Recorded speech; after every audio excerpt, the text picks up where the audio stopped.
Chinangwa chevidhiyo iyi ndechekukuratidzai kuti akaundi inogadzirwa sei pachirongwa chinobatanidza kufambiswa kwenyaya mumatare pachishandiswa mishina yemazuva ano. Kuti mupinde pachirongwa, nyorai kero inoti www.ziecms.org.zw pabrowser yenyu. Mushure mekunyora kero iyi, munonangiswa papeji rekunyoresa pachirongwa ichi. Papeji iri, zvanyai pakanzi registration kuti mugone kunyoresa. Panobva pabuda fomu pakombiyuta ramunotarisirwa kuzadzisa muchinyora zvine chekuita nemi.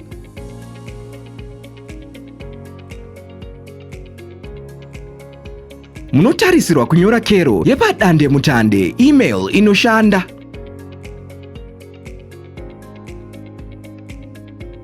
Sarudzai kodhi yenyika. Nyorai nhamba dzerunhare rwenyu.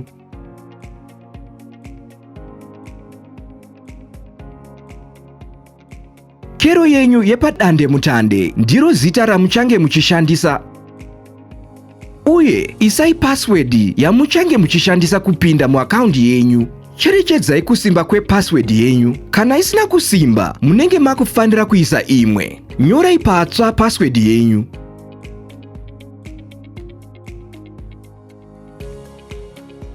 Sarudzai mubvunzo wekuchengetedza akaundi yenyu, mobva maisa nemhinduro yacho.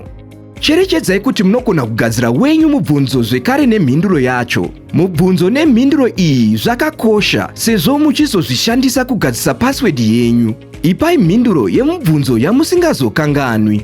Manyorero amunenge mazviita pakunyoresa ndiyo mamwe chete amunofanira kuzoita pakugadzirisa password.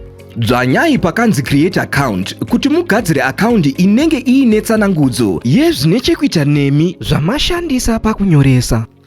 Mushure mekugadzira akaundi, pane chiziviso chinotumirwa pachidziro chekombiyuta muchiziviswa kuti kune mashoko atumirwa pakero yenyu yedande mutande kuti mupinde pachirongwa, iyo imwe chete yamashandisa pakunyoresa.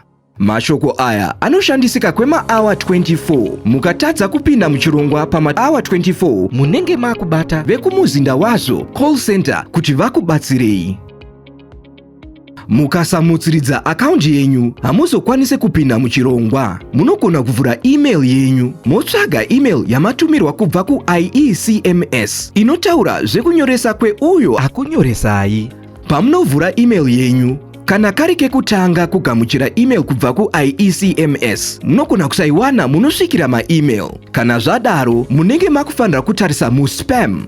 Muemail muchaona bhatani reruvara rwegirini rwakanyorwa kunzi activate. Zvanyai bhatani iroro kuti mumutsiridze akaundi yenyu. Kana mamutsiridza akaundi yenyu, muchagamuchira chiziviso chinokuzivisai kuti akaundi yenyu yamutsiridzwa. Kuti mupinde muakaundi, zvanyai pakanzi login, moisa zita renyu ramashandisa nepassword.